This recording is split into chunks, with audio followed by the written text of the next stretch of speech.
अस्सलामुअलैकुम। आज की वीडियो के अंदर हम डिस्कस करेंगे फेरेंजियल अपरेटस। काफ़ी स्टूडेंट्स को ये टॉपिक मुश्किल लगता है, लेकिन ये बहुत ईजी टॉपिक है अगर हम इसे कॉन्सेप्ट के साथ समझेंगे। आज की वीडियो में हम डिटेल में डिस्कस करेंगे फेरेंजियल अपरेटस को और फेरेंजियल अपरेटस के डेरिवेटिव्स को। It's one of my favourite topic और ये बहुत ही ईजी टॉपिक है अगर हम इसे कॉन्सेप्ट के साथ समझेंगे, और आई होप कि इस वीडियो के एंड तक आपको ये टॉपिक अच्छे तरीके से समझ आ जाएगा। फेरेंजियल अपरेटस को डिटेल में डिस्कस करने से पहले हमें एक रफ सा आइडिया होना चाहिए कि फेरेंजियल अपरेटस आखिर क्या चीज़ है। ठीक है, हम जिस चीज़ को स्टडी कर रहे हैं हमारे जहन में एक आइडिया होना चाहिए कि ये आखिर क्या चीज़ है फेरेंजियल अपरेटस। तो अगर मैं आपको एक बिल्कुल बेसिक सी चीज़ बताऊं कि फेरेंजियल अपरेटस क्या है, तो हम जहन में हमें ये रखना है वीडियो के शुरू में कि फेरेंजियल अपरेटस बेसिकली एक स्ट्रक्चर है जो कि डेवलप होता है between the head and chest region. ठीक है, एम्ब्रियो के हेड और चेस्ट रीजन में इस लेवल के ऊपर एक स्ट्रक्चर डेवलप होगा, उसे हम कहते हैं फेरेंजियल अपरेटस। और उस स्ट्रक्चर से डिफरेंट स्ट्रक्चर्स ड्राइव होते हैं ऑफ हेड, फेस, नेक और आपके पैलेट। तो ये जो हेड, फेस, नेक, पैलेट, इनके जो डिफरेंट स्ट्रक्चर्स हैं वो ड्राइव हो रहे होते हैं फ्रॉम द फेरेंजियल अपरेटस, और ये डेवलप होता है pharyngeal apparatus between the head और चेस्ट रीजन में इस लेवल के ऊपर। ठीक है, आपके नेक लेवल के ऊपर फेरेंजियल अपरेटस डेवलप होता है। ठीक है, आपको एक आइडिया होना चाहिए। डिटेल में डिस्कस करने से पहले हम एक और चीज़ देख लेते हैं फेरेंजियल अपरेटस को। आपको पता है कि ड्यूरिंग द एम्ब्रियोजेनेसिस, ठीक है, जब एम्ब्रियो की डेवलपमेंट हो रही होती है तो during the third week of development, ठीक है, आपको पता है कि थर्ड वीक ऑफ डेवलपमेंट में 3 जर्म लेयर्स की फॉर्मेशन हो जाती है। ठीक है, 3 जर्म लेयर्स की कौन कौन सी फॉर्मेशन हो रही है आपको पता है, ये आपके ऊपर, ठीक है, ये हमारे पास एमनियोटिक कैविटी होती है, नीचे यॉर्क सैक होता है। ठीक है, अब बीच में हमें पता है कि 3 जर्म लेयर्स की फॉर्मेशन होती है during the third week of development. ऊपर आपको नजर आ रही है, यहाँ पे एक्टोडर्म है, उसके बाद बीच में आपको मीजोडर्म नजर आ रही है, और नीचे ग्रीन में आपको नजर आ रही है एंडोडर्म। तो 3 जर्म लेयर्स की फॉर्मेशन हो जाती है during the third week of development. ठीक है, यहां तक आपको एक आइडिया होना चाहिए कि बीच में मीजोडर्म होती है, एक साइड आउटर साइड पे आपको एक्टोडर्म नजर आ रही होती है, और इनर साइड के ऊपर आपको एंडोडर्म नजर आ रही होती है। यहां तक आपको पता होना चाहिए। अब जो सेकंड डायग्राम मैंने यहाँ पर ड्रॉ किया, अगर आप इसके ऊपर फोकस करें, बेसिकली ये मैंने फोल्डिंग ऑफ एम्ब्रियो को यहाँ पर इलस्ट्रेट करने की कोशिश की है। मैंने फोल्डिंग ऑफ एम्ब्रियो को यहाँ पर ड्रॉ करने की कोशिश की है। आप जब यहाँ से बस एक हल्का सा आपको कॉन्सेप्ट लेना है, आपको मैंने फोल्डिंग ऑफ एम्ब्रियो के ऊपर भी वीडियो में बना चुका हूँ, वो आप GIT एम्ब्रियोलॉजी में भी देख सकते हैं। मैंने वहाँ पर इसको डिस्कस किया डिटेल में, फोल्डिंग ऑफ एम्ब्रियो को। तो फोल्डिंग ऑफ एम्ब्रियो बेसिकली आपको पहले पता होना चाहिए कि फोल्डिंग ऑफ एम्ब्रियो आखिर क्यों होती है। अगर हम देखते हैं एम्ब्रियो को फोल्डिंग से पहले, तो वो बिल्कुल एक फ्लैट होता है, बिल्कुल एक प्लेट की तरह होता है, जैसे फिश की बॉडी होती है। लेकिन ह्यूमंस की बॉडी बिल्कुल फिश की तरह फ्लैट बॉडी नहीं होती है, हमारी एक 3D बॉडी है। तो इस 3D बॉडी को बनाने के लिए हमारा जो एम्ब्रियो होता है उसमें फोल्डिंग होती है। एक होती है हेड साइड, ये हेड साइड है, एक हेड साइड पे फोल्डिंग होती है जिसे हम हेड फोल्डिंग कहेंगे। एक टेल साइड पे फोल्डिंग होती है जिसे हम टेल फोल्डिंग कहते हैं, और उसके अलावा लेटरल फोल्डिंग होती है, यानी साइड टू साइड फोल्डिंग। ठीक है, एक हेड से एम्ब्रियो फोल्ड होता है, टेल साइड से एम्ब्रियो फोल्ड होता है, और साइड बेस भी एम्ब्रियो फोल्ड होता है, और इस फोल्डिंग के बाद एक 3D शेप मिलती है एम्ब्रियो को। ठीक है, ये तो एक्स्ट्रा एक बात थी। अब यहाँ पर हमें जिस चीज़ पे फोकस करना है वो यहाँ पर देखना है, आपको रेड में यहाँ पर ब्रेन की डेवलपमेंट नजर आ रही है। ठीक है, ये रेड में आपको स्पाइनल कॉर्ड है, यहाँ पे ब्रेन की वेसिकल्स हैं और ब्रेन की फॉर्मेशन हो रही है। उससे नीचे आए ये डॉटेड जो ग्रीन मैंने ड्रॉ किया है, दिस इज द एंडोडर्म। यहाँ पर GIT डाइजेस्टिव सिस्टम आपका जो डेवलप हो रहा है। ठीक है, ये जो ओपनिंग है यहाँ पे डाइजेस्टिव सिस्टम की, ये वाली, इस ओपनिंग को हम कहते हैं बक्कोफेरेंजियल मेम्ब्रेन। ठीक है, ये आपकी माउथ की ओपनिंग है आउटसाइड। ठीक है, तो ये है बेसिकली एम्ब्रियो की बक्कोफेरेंजियल मेम्ब्रेन।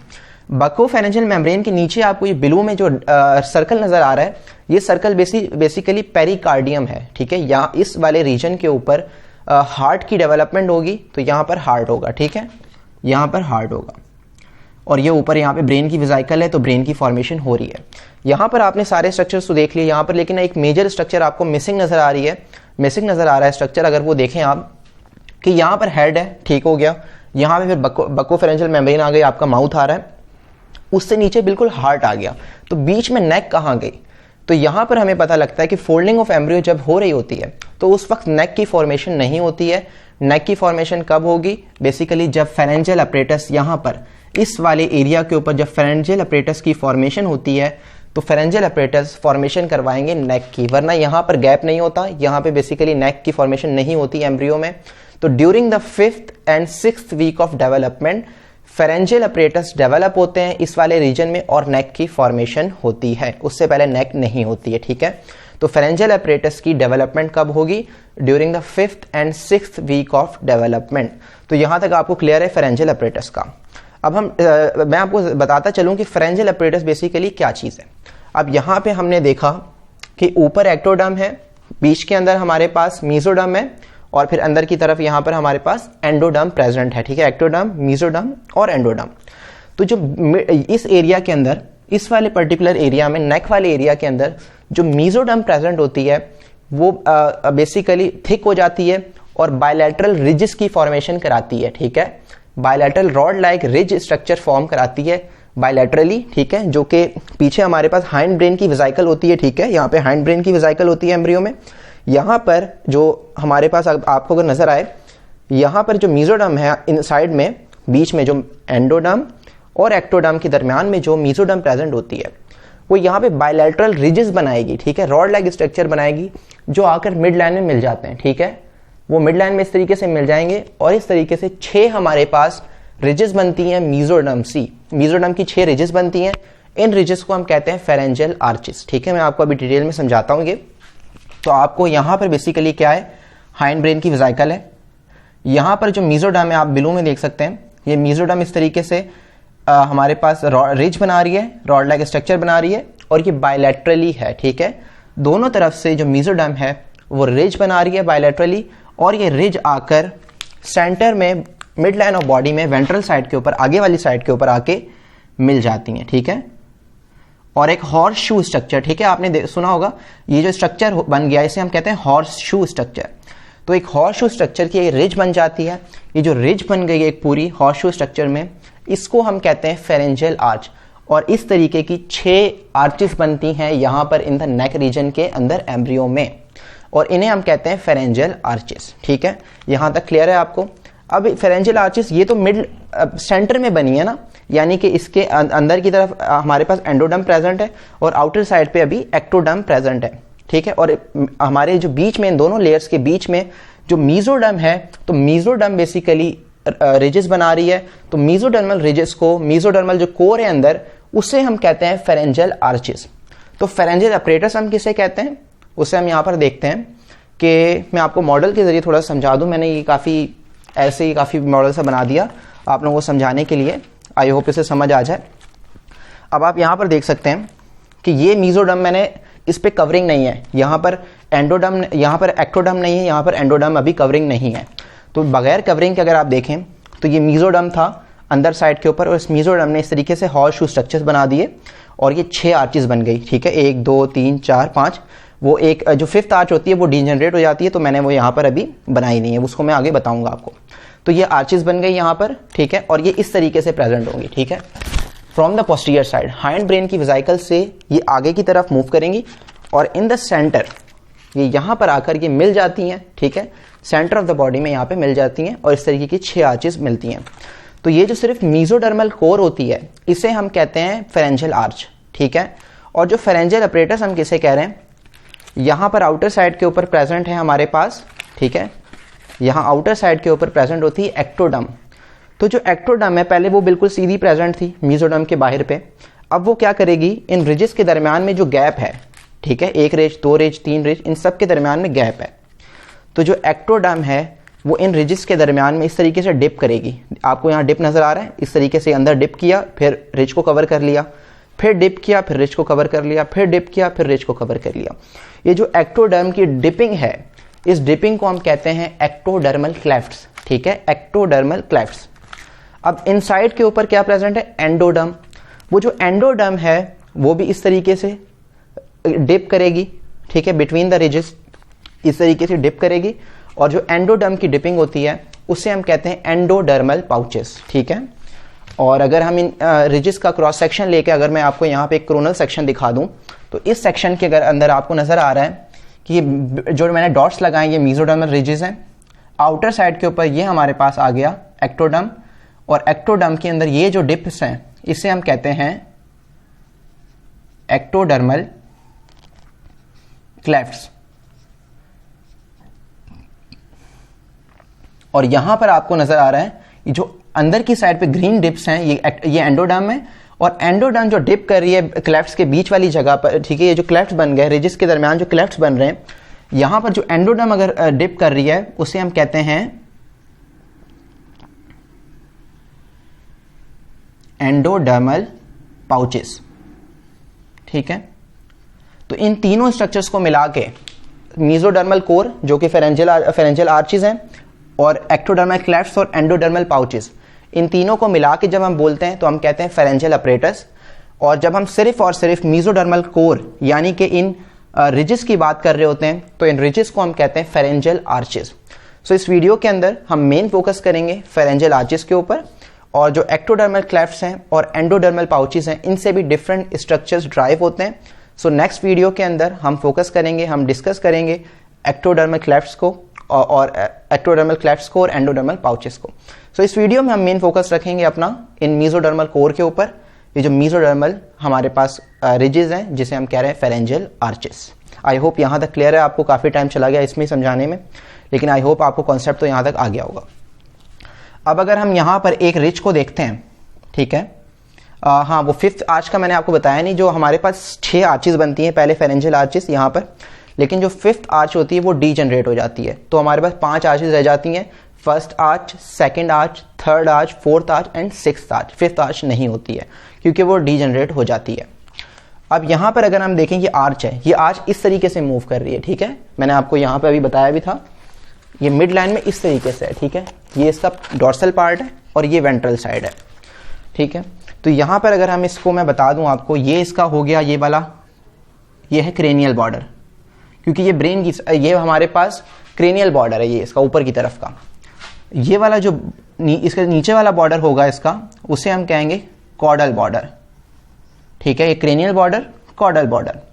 ये वाला जो इसका एंड है, जो पीछे एंड कर रहा है ना, तो इसे हम कहेंगे डॉर्सल एंड, ठीक है, इसे हम कहते हैं डॉर्सल एंड। और ये इसका जो आगे वाला एंड है, जो आपके आगे मिड लाइन में मिल रहा है आके, इसे हम कहते हैं वेंट्रल एंड। आई होप यहां तक क्लियर हो गया आपको। ये क्रेनियल बॉर्डर, ये कॉर्डल बॉर्डर, ये डॉर्सल एंड है और ये वेंट्रल एंड है। तो यहां तक आपको क्लियर हो गया, ठीक है। अब अगर मैं आपको बताऊं कि अगर हम एक क्रॉस सेक्शन लें, फॉर सपोज यहां से मैं रिज को काटूं और एक क्रॉस सेक्शन लेकर देखूं कि इस रिज के अंदर, इस मीजोडर्मल कोर के अंदर कौन कौन से एलिमेंट्स प्रेजेंट हैं, कौन से स्ट्रक्चर्स ड्राइव हो रहे हैं, इनसे कौन से एलिमेंट्स प्रेजेंट होते हैं इन फेरेंजियल आर्चेस के अंदर, तो यहां पर मैंने आपको एक क्रॉस सेक्शन से दिखाया हुआ है। इस क्रॉस सेक्शन में अगर आप अप्रिशिएट करें, यहां पर आपको एक ब्लड वेसल नजर आएगी, यहां पे आपको एक नर्व नजर आएगी, यहां पे आपको एक मसल नजर आएगा, और ये मैंने यहां पे सी लिख दिया बेसिकली। यहां पर आपको एक स्केलेटल एलिमेंट नजर आएगा, कार्टिलेज की फॉर्मेशन होगी, कार्टिलेज ऑसिफाई होगा और बोन की फॉर्मेशन हो जाएगी।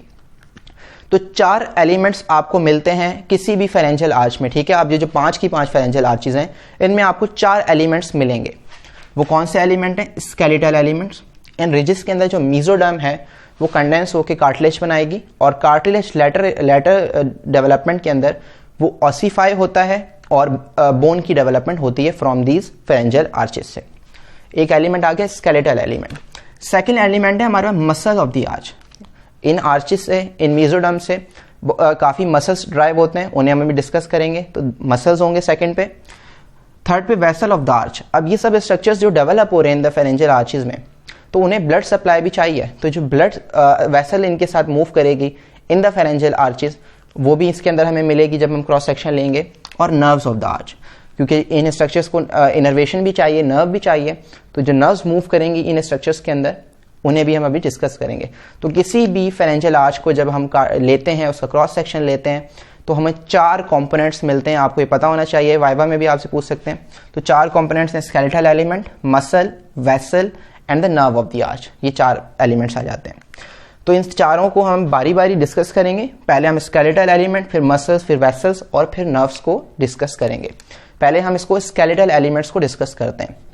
तो स्केलेटल, ठीक है। तो फर्स्ट आर्च को अगर हम सबसे पहले डिस्कस करें, तो फर्स्ट आर्च को हम कहते हैं मैंडिबुलर आर्च, ठीक है। फर्स्ट आर्च जो होगी उसे हम कहते हैं मैंडिबुलर आर्च। और फर्स्ट आर्च में एक स्पेशल चीज ये होगी कि फर्स्ट आर्च की रीमॉडलिंग हो जाती है। फॉर सपोज करें आप, ये आर्च है फर्स्ट, इस आर्च की रीमॉडलिंग हो जाएगी और इस आर्च के दो प्रोसेस बन जाएंगे, ठीक है। इस आर्च के इस तरीके से दो प्रोसेस बन जाते हैं। जो ऊपर वाला प्रोसेस है उसे हम कहते हैं मैक्सिलरी प्रोसेस, और जो नीचे वाला प्रोसेस होगा उसे हम कह देते हैं मैंडिबुलर प्रोसेस, ठीक है। इस फर्स्ट आर्च जिसे हम कहते हैं मैंडिबुलर आर्च, उस आर्च की रीमॉडलिंग हो जाती है और उस आर्च के बेसिकली दो प्रोसेस बनते हैं। जो ऊपर वाला प्रोसेस है वो है मैक्सिलरी प्रोसेस, और नीचे वाला जो प्रोसेस होगा उसे हम कहते हैं मैंडिबुलर प्रोसेस। तो अब कौन से स्ट्रक्चर्स अराइज होंगे? जो मैक्सिलरी प्रोसेस है उससे अराइज होता है आपका यहां पे अपर लिप है, ठीक है, आपकी अपर जॉ और पैलेट, आपको आई होप ये नजर आ रहा है। अपर लिप, अपर जॉ और पैलेट अराइज हो रहा है from the maxillary process of first arch. बाकी जो नीचे का मैंडिबुलर प्रोसेस है, आपको पता है मैक्सिला ऊपर है, मैंडिबल नीचे, तो सिंपल सी चीज है ये। तो मैंडिबुलर जो प्रोसेस होगा, मैंडिबुलर प्रोसेस के अंदर जो कार्टिलेज है हमारे पास, ठीक है, कार्टिलेज जो प्रेजेंट होता है, मैंने आपको बताया कि मीजोडर्म है, मीजोडर्म डिफरेंशिएट हो जाती है इन द कार्टिलेज में, और कार्टिलेज फिर ऑसिफाई होता है और बोन की फॉर्मेशन कराता है, ठीक है। तो जो सेकेंड मैंडिबुलर प्रोसेस के अंदर जो कार्टिलेज होता है उसे हम एक स्पेशल नाम देते हैं, उसे हम कहते हैं मैकल्स कार्टिलेज। मैकल्स कार्टिलेज, या आपसे वाइवा में पूछा जा सकता है मैकल्स कार्टिलेज का। तो मैकल्स कार्टिलेज बेसिकली कार्टिलेज है mandibular process of first arch या फिर मैंडिबुलर आर्च का, इसे हम कहते हैं मैकल्स कार्टिलेज। अब मैकल्स कार्टिलेज में क्या होता है कि मैकल्स कार्टिलेज आप सपोज करो यहां पर पड़ा हुआ है, ठीक है, यहां पे मैकल्स कार्टिलेज पड़ा हुआ है, सपोज करें आप। अब मैकल्स कार्टिलेज का जो डॉर्सल वाला पार्ट है, ये जो पीछे वाला डॉर्सल वाला जो पार्ट होता है मैकल्स कार्टिलेज का, वो बेसिकली ऑसिफाई हो जाता है और दो बोन्स की फॉर्मेशन कराता है, मैलस और इनकस। आपको पता है हमारे मिडल ईयर के अंदर 3 ear ossicles small C bone present होती है, जिसकी वजह से आप अभी सुन रहे हैं वाइब्रेशन जो टिम्पैनिक मेम्ब्रेन पे जा रही है, तो उन ऑसिकल्स की वजह से आप सुन पा रहे हैं। तो वो जो 3 बोन्स प्रेजेंट होती हैं उनमें से जो मैलस है और इनकस है वो यहाँ मैकल्स कार्टिलेज के डॉर्सल पार्ट पर ऑसिफाई होते हैं। तो ये हमारे पास आ जाता है मैलस और इनकस आ गया, ठीक है।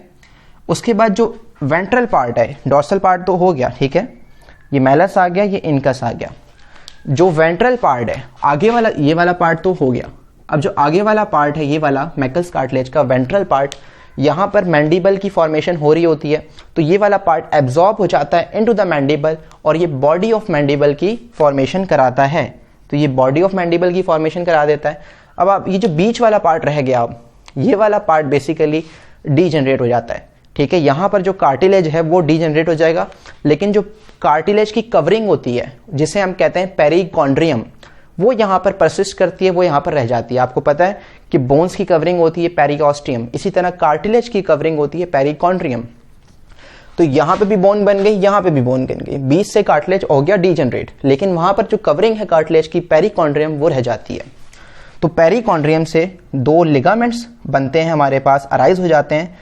एक है anterior ligament of the malleus और स्फीनोमैंडिबुलर लिगामेंट, ठीक है। स्फीनोमैंडिबुलर लिगामेंट स्फिनाइड बोन है, उसको मैंडिबल के साथ कनेक्ट कर रहा है, स्फीनोमैंडिबुलर लिगामेंट। आई होप यहां तक क्लियर है। तो ये हमारे पास हो गई first and the second, first arch हो गई हमारे पास, और आई होप ये काफी इजी सा है, आपको याद हो गया होगा ये चीजें। Now the second arch, second arch को भी हम नाम दे देते हैं, सिर्फ और सिर्फ फर्स्ट और सेकंड आर्च को हम नाम देते हैं। फर्स्ट आर्च को हम कहते हैं मैंडिबुलर आर्च और सेकंड आर्च को हम कहते हैं हाईआइड आर्च, क्योंकि फर्स्ट आर्च का इंपॉर्टेंट कंपोनेंट है मैंडिबल और जो सेकंड आर्च है उसका जो इंपॉर्टेंट कंपोनेंट है वो हाईआइड बोन है, इसलिए हम उसे हाईआइड आर्च कहते हैं, ठीक है। और जो सेकंड आर्च का कार्टिलेज है, जैसे हमने फर्स्ट आर्च का जो मैंडिबुलर प्रोसेस था उसके कार्टिलेज को हमने कहा था दिस इज मैकल्स कार्टिलेज, इसी तरह जो सेकंड आर्च है उसका जो कार्टिलेज होता है उसे हम कहते हैं रिचर्ड्स कार्टिलेज। रिचर्ड्स कार्टिलेज, ठीक है, रिचर्ड्स कार्टिलेज। रिचर्ड्स कार्टिलेज क्या है? It is basically cartilage of the second arch, ठीक है। और इससे डिफरेंट स्ट्रक्चर्स अराइज होते हैं। यहां पर आपको एक छोटी सी हिंट है कि जितने भी स्ट्रक्चर्स अराइज हो रहे हैं from the second arch, second किससे शुरू होता है? एस से। तो जितने भी स्ट्रक्चर्स अराइज होंगे फ्रॉम द सेकंड आर्च वो सब भी, जितने भी स्केलेटल एलिमेंट्स हैं वो सब भी शुरू होते हैं एस से। यहां पर आप देख सकते हैं स्टेपीज बोन, मैलस और इनकस तो अराइज हो गए फ्रॉम द फर्स्ट आर्च। अब एक ईयर ऑसिकल रह गई थी, वो सेकंड आर्च से अराइज हो रही है, उसे हम कहते हैं स्टेपीज। उसके बाद स्टेलॉइड प्रोसेस, टेम्पोरल बोन का छोटा सा बोनी प्रोमिनेंस होता है, प्रोसेस होता है, उसे हम कहते हैं स्टेलॉइड प्रोसेस, वो यहां से अराइज हो रहा है। नाउ द स्टाइलोहायोइड लिगामेंट, ठीक है, स्टिलाइट प्रोसेस और हायोइड बोन को, ये स्टिलाइट प्रोसेस है और हायोइड बोन को ये कनेक्ट कर रहा है, इसे हम कहते हैं स्टाइलोहायोइड लिगामेंट। उसके बाद है smaller cornu of the hyoid and body of the hyoid. Body of hyoid का अपर पार्ट भी अराइज होता है फ्रॉम द सेकंड आर्च। आप अगर हायोइड बोन को यहां पर देखें, मैंने रेड में स्लाइड से ड्रॉ किया है, ये बॉडी ऑफ हायोइड है, ये इसका ग्रेटर कॉर्नू यानी ग्रेटर हॉर्न है और ये स्मॉलर कॉर्नू यानी स्मॉल हॉर्न है, ठीक है। दो हॉर्न होते हैं, ग्रेटर हॉर्न होता है कि स्मॉल हॉर्न होता है और बॉडी ऑफ द हायोइड होती है। तो यहां पर आप देखें जो स्मॉलर हॉर्न है, स्मॉलर कॉर्नू ऑफ हायोइड और बॉडी ऑफ हायोइड का अपर वाला पार्ट है, वो अराइज हो रहा है फ्रॉम द सेकंड आर्च से। तो ये सिंपल स्ट्रक्चर्स अराइज होते हैं फ्रॉम द सेकंड आर्च से। अब हम थर्ड आर्च के ऊपर आ जाते हैं। थर्ड आर्च को ये स्पेशल नेम नहीं है, मैंने आपको बताया, सिर्फ और सिर्फ फर्स्ट और सेकंड आर्च को ही हम नेम देते हैं। थर्ड आर्च में अराइज होता है जो बाकी की हायोइड बोन रह गई है हमारे पास, greater cornu of the hyoid और बॉडी ऑफ हायोइड का लोअर वाला जो पार्ट है वो अराइज होगा फ्रॉम द थर्ड आर्च से, ठीक है। अब अगर हम फोर्थ आर्च को देखें और सिक्स्थ आर्च को देखें, फिफ्थ आर्च तो डीजनरेट हो गई है। फोर और सिक्स्थ आर्च से बेसिकली जो लैरिंग्स के जो कार्टिलेजेस हैं वो अराइज होते हैं, ठीक है। आपको पता है लैरेंजियल कार्टिलेज हैं, 6 लैरेंजियल कार्टिलेज होते हैं। तो जो फोर्थ आर्च है वहां से अराइज हो रही है थायराइड कार्टिलेज फोर्थ आर्च से, और क्यूनिफॉर्म कार्टिलेज अराइज होते हैं फ्रॉम दी फोर्थ आर्च। और जो सिक्स्थ आर्च की हम बात करें तो cricoid cartilage, arytenoid cartilage and corniculate cartilage, ठीक है। सिक्स्थ आर्च से ये 3 कार्टिलेज हो रहे हैं arise, cricoid cartilage, arytenoid cartilage और कॉर्निक्यूलेट कार्टिलेज। इसके अलावा 6th वन हमारे पास एपिग्लॉटिस होता है। तो एपिग्लॉटिस आपको याद रखना है, एपिग्लॉटिस अराइज नहीं होता फेरेंजियल आर्चिस से, सिर्फ ये वाले ही अराइज होते हैं फ्रॉम दी हमारे पास fourth and the sixth arch से। काफ़ी बुक में एक चीज़ लिखी हुई है कि फिफ्थ आर्च से भी लैरेंजियल कार्टिलेज अराइज होते हैं, यानी कि फिफ्थ आर्च भी कंट्रीब्यूट करती है लैरेंजियल कार्टिलेज की फॉर्मेशन में। लेकिन ये कंट्रोवर्शियल बात है और कुछ बुक्स में लिखी होती है, तो आपने कंट्रोवर्सी में नहीं जाना, जो आपकी बुक में लिखा हुआ है आपने उसको ही फॉलो करना है। और most of the books fifth arch में डीजनरेट हो जाती है, मोस्ट ऑफ बुक्स में यही लिखा हुआ होता है। तो ये हमारे पास आगे स्केलेटल एलिमेंट्स, और ये काफ़ी ईजी हैं अगर आप इन्हें देखें। अब मसल्स ऑफ द आर्च को, अब डिफरेंट मसल्स भी अराइज होते हैं से, तो यहाँ पे आपने नोट करना है जो मसल्स अराइज होते हैं ये around these bones he arise होते हैं, ठीक है। अराउंड दीज बोन ये मसल्स अराइज होते हैं, और उसके बाद लेटर इन द डेवलपमेंट ये मसल अपनी अपनी जो इनकी पोजीशन होती है एम्ब्रियो के अंदर उसको अटेन कर लेते हैं, अपनी पोजीशन में माइग्रेट कर जाते हैं, ठीक है। तो अब मसल्स ऑफ आर्च को अगर हम देखें तो फर्स्ट आर्च का जो मसल्स हैं जो अराइज हो रहे हैं, tensor tympani muscle, tensor veli palatini muscle, muscle of mastication, ठीक है। आपका जो मसेटर मसल है, टेम्पोरालिस है, medial and the lateral pterygoid muscles हैं, मसल्स ऑफ मैस्टिकेशन यहाँ से अराइज हो रहे हैं। माइलोहायोइड मसल और एंटीरियर बैली ऑफ डायगैस्ट्रिक ये अराइज होते हैं फ्रॉम दी फर्स्ट आर्च से। सेकेंड आर्च को अगर हम देखें तो stapedius muscle, stapes bone arise हो रही है फ्रॉम द सेकेंड आर्च, तो स्टेपीडियस मसल है, stylohyoid muscle, platysma muscle and the posterior belly of digastric. उसके अलावा मसल्स ऑफ फेस और स्कैल्प ये भी अराइज होते हैं फ्रॉम द सेकेंड आर्च। और थर्ड आर्च से हमारे पास यहाँ पे अराइज होता है स्टाइलोफेरेंजियस मसल, ठीक है। एक ही मसल अराइज हो रहा है फ्रॉम द थर्ड आर्च और वो है स्टाइलोफेरेंजियस मसल। और उसके बाद फोर्थ आर्च से भी सिर्फ एक मसल अराइज हो रहा है, आप इसलिए इजीली याद कर सकते हैं इसको, क्रिकोथायराइड मसल। और क्रिकोथायराइड मसल बेसिकली इंट्रिंसिक मसल है लैरिंग्स का, ठीक है, इंट्रिंसिक मसल ऑफ लैरिंग्स। और आप इसे ऐसे याद कर सकते हैं कि ये अकेला इंट्रिंसिक मसल है जो कि एक्सटर्नली प्रेजेंट होता है इन द लैरिंग्स, ठीक है, एक्सटर्नली आपको विजिबल होगा in the larynx. Intrinsic muscle वो होता है cricothyroid, so it's only intrinsic muscle जो कि एक्सटर्नली विजिबल होगा, तो ये है क्रिकोथायराइड मसल जो कि अराइज हो रहा है फ्रॉम द फोर्थ आर्च। अब जो सिक्स्थ आर्च है, सिक्स्थ आर्च से बाकी के जो मसल्स हैं लैरिंग्स के, जो बाकी इंट्रिंसिक मसल है एक्सेप्ट द क्रिकोथायराइड और एक्सट्रिंसिक मसल्स भी हैं जो लैरिंग्स के, वो सब भी अराइज होंगे फ्रॉम द सिक्स्थ आर्च से। उसके बाद जो कंस्ट्रिक्टर मसल्स हैं फेरेंक्स के वो भी अराइज होते हैं from the sixth arch except the stylopharyngeus, ठीक है। स्टाइलोफेरेंजिस के अलावा बाकी जो कंस्ट्रिक्टर मसल्स होते हैं फेरेंक्स के वो भी अराइज होते हैं फ्रॉम द सिक्स्थ आर्च। और muscles of the palate, palate के आपके जो मसल्स हैं वो भी अराइज हो रहे हैं from the sixth arch except the tensor veli palatini muscle. बाकी जो मसल्स हैं पैलेट के वो अराइज हो रहे हैं फ्रॉम द सिक्स्थ आर्च। तो आई होप यहाँ तक क्लियर है आपको जितनी भी आर्चेस का हमने जितनी मसल्स को हमने डिस्कस किया। अब यहाँ पे अगर हम वेसल्स को डिस्कस करते हैं, वेसल्स ऑफ द आर्चेस को, तो यहाँ पे मैं आपको ड्रॉ करके थोड़ा सा बता देता हूँ कि एम्ब्रियो की जो वेंट्रल साइड होगी, ठीक है, जो वेंट्रल साइड है एम्ब्रियो की, वहां पर आपको एक एओर्टिक सैक नजर आएगा, ठीक है। फॉर सपोज करें आप ये एम्ब्रियो का वेंट्रल साइड है, यहां पे आपको एक सैक नजर आएगा, ये हो गया एओर्टिक सैक। और पोस्टीरियर साइड के ऊपर, डॉर्सल साइड के ऊपर एम्ब्रियो की, ये वेंट्रल साइड के ऊपर आपको एओर्टिक सैक नजर आ रहा है, और जो डॉर्सल साइड है एम्ब्रियो की, वहां पर बेसिकली दो एओर्टा नजर आते हैं, दो डॉर्सल एओर्टा नजर आ रहे होते हैं, ठीक है, दो डॉर्सल एओर्टा। तो इन डॉर्सल एओर्टा से वेसल्स निकलती हैं और वो इस तरीके से आकर मिल जाती हैं फ्रॉम द एओर्टिक सैक से, जो वेंट्रल साइड के ऊपर प्रेजेंट होता है। तो ये जो वेसल्स मूव कर रही हैं डॉर्सल एओर्टा से वेंट्रल साइड के ऊपर इनटू द एओर्टिक सैक के अंदर, ठीक है, ये जो वेसल्स होती हैं ये मूव करती हैं विद इन सब फेरेंजियल आर्चेस के अंदर से, ठीक है। अगर मैं यहाँ आपको दिखा सकूं कि ये इस तरीके से, ये जो पीछे से डॉर्सल एओर्टा से वेसल आएगी, वो इस तरीके से यहाँ से इसके अंदर से मूव करेगी और एओर्टिक सैक के अंदर मिल जाएगी एओर्टिक सैक से। तो जितनी भी ये वेसल्स आ रही हैं फ्रॉम द डॉर्सल एओर्टा, ये इनके अंदर से मूव कर रही हैं और जाकर फिर एओर्टिक सैक से मिल जाती हैं। तो ये जो वेसल्स आ रही होती हैं, इन वेसल्स को हम कहते हैं एओर्टिक आर्चेस, ठीक है। इन वेसल्स को हम कहते हैं, इन जैसे हमने इस मेसोडर्मल कोर को कहा दिस इज फेरेंजियल आर्च, तो ये जो वेसल मूव कर रही हैं from the dorsal aorta ventral side के ऊपर एओर्टिक सैक की तरफ, इन्हें हम कहते हैं एओर्टिक आर्चेस। और इन एओर्टिक आर्चेस की भी डिफरेंट डेरिवेटिव्स होते हैं, उन्हें हम किसी सेपरेट वीडियो में डिस्कस करेंगे। यहां पर सिर्फ मैं उन आर्टरीज का बता रहा हूं जो इन एओर्टिक आर्चेस की रेमेंट होती हैं, जो कि इन फेरेंजियल आर्चेस के साथ रह जाती हैं, ठीक है। डिफरेंट स्ट्रक्चर्स अराइज हो जाते हैं फ्रॉम दीज एओर्टिक आर्चेस, लेकिन इन एओर्टिक आर्चेस के जो रेमेंट होते हैं, बचे हुए जो चीज है रेमेंट है, वो जो वेसल प्रेजेंट होती है विद इन फेरेंजियल आर्चेस के साथ, उन वेसल्स का अभी हम जिक्र कर रहे हैं। तो जो फर्स्ट आर्च है, ठीक है, हम यहाँ पे देखते हैं, ये जो फर्स्ट आर्च है इसके साथ आपको मिलेगी मैक्सिलरी आर्टरी। इजी आपको पता है, यहाँ पे मैक्सिला है, मैंडिबल की फॉर्मेशन हो रही है तो फर्स्ट आर्च से, तो फर्स्ट आर्च के साथ आपको मिलेगी मैक्सिलरी आर्टरी।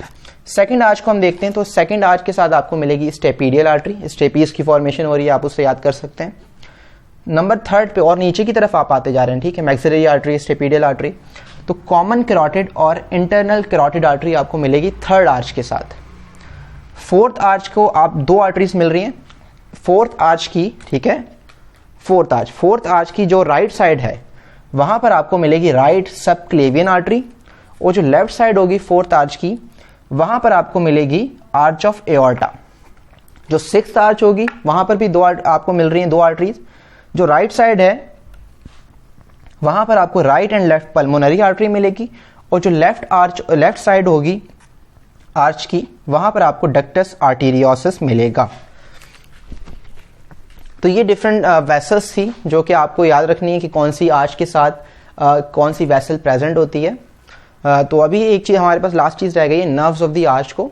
तो नर्व्स ऑफ द आर्च को बेसिकली समझने के लिए हमें एक चीज पता होना चाहिए। फॉर सपोज करें आप एक ये हमारे पास ये में फेरेंजियल आर्च है, ये एक फेरेंजियल आर्च आ गई, ये दो फेरेंजियल आर्च आ गई, ये तीन फेरेंजियल आर्चेज आ गई। इन फेरेंजियल आर्चेज हैं जो मैंने अभी आपको दिखाया भी था मॉडल में भी, कि एक फेरेंजियल, दो फेरेंजियल, तीन फेरेंजियल, इस तरीके से पांच फेरेंजियल, छह फेरेंजियल आर्चेज हो जाती हैं। इनके दरमियान में ये जो क्लेफ्ट होता है, इस क्लेफ्ट को हम कहते हैं ट्रेमा, ठीक है, इस क्लेफ्ट को हम कहते हैं ट्रेमा। तो जो नर्व्स होती हैं वो दो तरह की नर्व्स होती हैं, एक होती है प्री ट्रेमेटिक नर्व और एक होती है पोस्ट ट्रेमेटिक नर्व, ठीक है। जो प्री ट्रेमेटिक नर्व होती है वो बेसिकली मूव करती है हमारे, ये मैंने आपको यहाँ बॉर्डर्स भी बताए थे, तो ये हमारे पास क्रेनियल बॉर्डर है और नीचे हमारे पास कॉर्डल बॉर्डर है।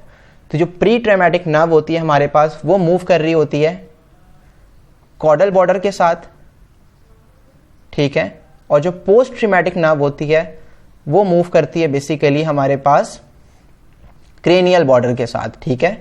प्री ट्रेमेटिक नर्व मूव करेगी कॉर्डल बॉर्डर के साथ, नीचे वाले बॉर्डर के साथ, और जो पोस्ट ट्रेमेटिक नर्व है वो ऊपर वाले क्रेनियल बॉर्डर के साथ मूव करती है। तो इन द ह्यूमन एम्ब्रियोस क्या होता है कि जो हमारे पास जो प्री ट्रेमेटिक नर्व होती है वो सिर्फ और सिर्फ फर्स्ट आर्च के साथ ही प्रेजेंट होती है, यानी कि फर्स्ट आर्च की प्री ट्रेमेटिक नर्व भी होगी और पोस्ट ट्रेमेटिक नर्व भी होगी। लेकिन बाकी की जो आर्चेज हैं, second, third, fourth and six arches, यहाँ पर सिर्फ और सिर्फ पोस्ट ट्रॉमेटिक नर्व्स होंगी, प्री ट्रॉमेटिक नर्व्स नहीं होती। यहाँ की जो प्री ट्रॉमेटिक नर्व्स होती हैं वो डीजनरेट हो जाती हैं। यहाँ पर मैं अभी आपको बता देता हूँ, हमारे पास जो फर्स्ट आर्च है उसकी जो प्री ट्रॉमेटिक नर्व है वो है मैंडिबुलर नर्व। ठीक है, आपको पता है मैंडिबुलर नर्व है क्योंकि यहाँ पे मैंडिबल अराइज हो रहा है, डिफरेंट मसल्स अराइज हो रहे हैं, तो मैंडिबुलर नर्व है।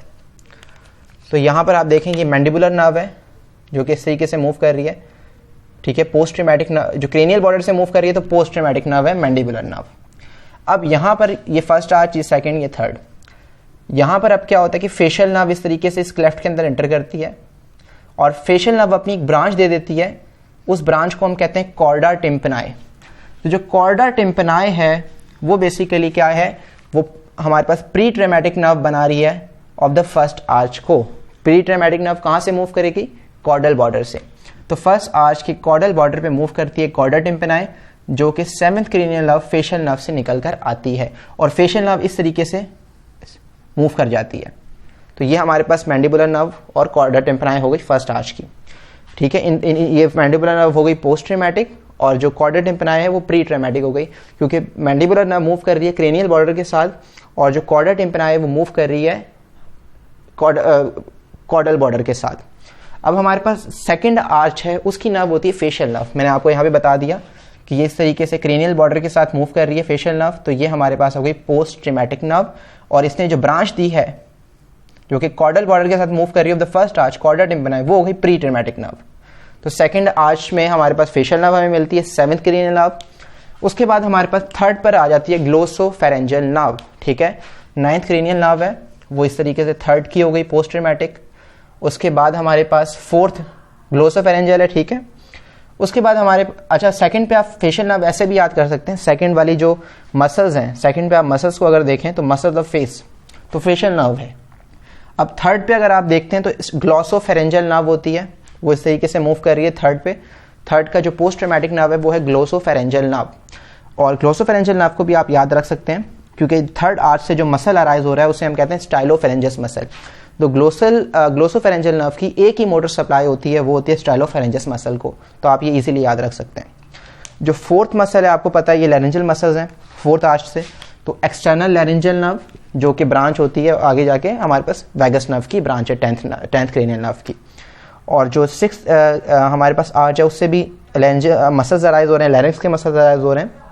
तो यहाँ पे रिकरेंट लैरिंजियल नर्व होती है, ये भी ब्रांच होती है वैगस नर्व की।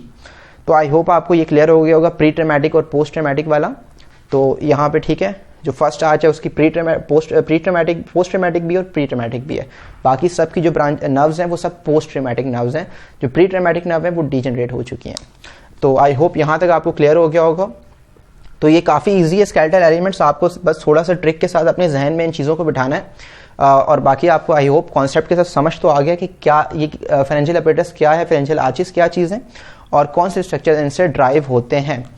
तो आई होप यहाँ तक आपको समझ आ गया होगा। नेक्स्ट वीडियो के अंदर हम एक्टोडर्मल जो हमारे पास क्लेफ्ट्स हैं और एंडोडर्मल पाउचेस हैं इनको डिटेल में डिस्कस करेंगे। तो वीडियो को आप लाइक करें, सब्सक्राइब भी करें चैनल को और अपने फ्रेंड्स के साथ ज़रूर शेयर करें ताकि ये चैनल ग्रो कर सके, क्योंकि अगर ये चैनल ग्रो करेगा तभी मुझे मोटिवेशन होगी कि मैं और वीडियोस बनाऊं। सो आई होप आपको ये वीडियो अच्छी लगी होगी। वीडियो काफ़ी लेंदी हो गई मुझे पता है, लेकिन कॉन्सेप्ट बिल्ड करने के लिए it takes time to build concepts. तो आई होप आपको ये वीडियो समझ आई होगी। Thank you so much.